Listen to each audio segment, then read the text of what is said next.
Kinahihiya daw ang Pilipinas ng ASEAN dahil tayo lang daw po ang sunod-sunuran sa Amerika. Ang Pilipinas lang po ang foolish enough. Ano bang English translation ng foolish enough? Tatanga-tanga na dahil na kamuntik na tayong magkaroon ng nuclear war. Kasi kung titignan mo, tayo nga lang ang sunod-sunuran sa Amerika, ano bang nangyayari sa ating Pilipinas? Ano ba talaga? Yan talaga ang importansya na malaman natin na nasa tamang pag-iisip ang ating presidente.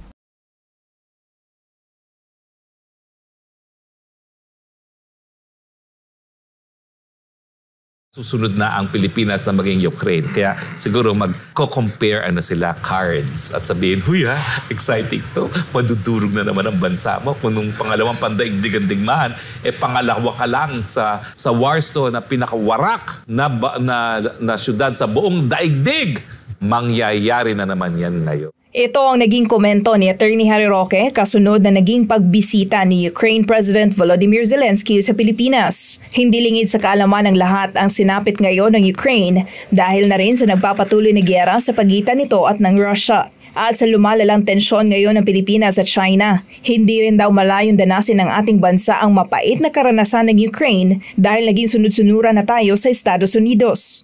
Kinahihiya daw ang Pilipinas ng ASEAN dahil tayo lang daw po ang sunod-sunuran sa Amerika. Totoo po yun, ha?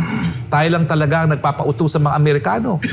Pinagagamit natin ang basa militar. Bagamat nakita nga natin sa pahayagan, yung balita na nag-deploy dito sa Pilipinas sa mga Amerikano ng medium-range missile launchers, hindi po nila sinabi kung anong importansya nun.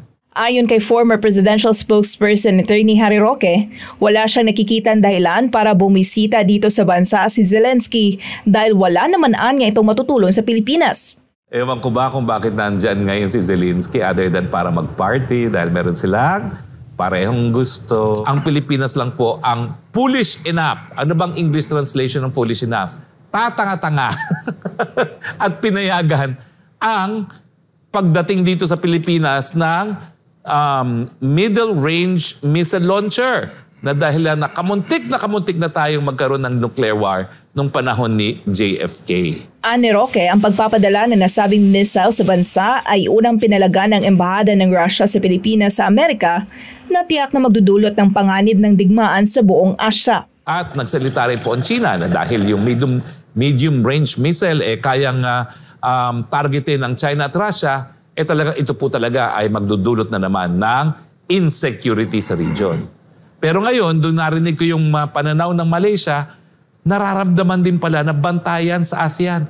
Kasi kung titignan mo, tayo nga lang ang sunod-sunuran sa Amerika, so yung presensya ng missile range cruiser launcher sa Pilipinas, pwedeng bantarin yan sa mga bansa ng ASEAN na hindi sunod-sunuran sa Amerika. Ano bang nangyayari sa ating Pilipinas? Ano ba talaga? Yan talaga ang importansya na malaman natin na nasa tamang pag-iisip ang ating presidente. Samantala para naman kay dating Chief Presidential Legal Counsel Attorney Salvador Panelo, naghahanap lang ng suporta ang Ukraine kaugnay na nagpapatuloy na giyera sa kanilang bansa.